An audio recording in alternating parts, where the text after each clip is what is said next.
Hej. Så står jeg inde i togrummet. Togstuen kalder jeg den. Jeg har taget en stor beslutning. Jeg piller det helt ned, og så bygger jeg noget nyt. Det skal ikke sælges. Det skal bare pilles ned og bygges noget bedre, håber jeg. Men det må tiden jo vise. Det er i hvert fald planen,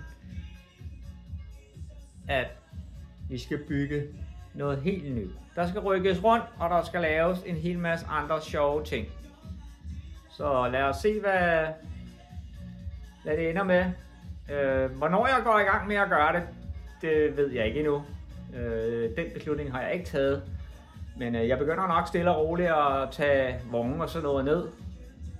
Og så må vi se, hvordan det går. Så tager vi det stille og roligt derfra.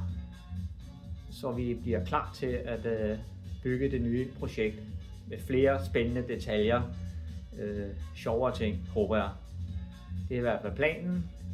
Nu må vi kigge og se, hvordan det kommer til at gå. Men det bliver stort. Det er et stort projekt, der skal pille alt det her ned og så bygge det op igen. Men spændende bliver det i hvert fald. Hvis I har lyst til at følge med, så skal I være så velkommen.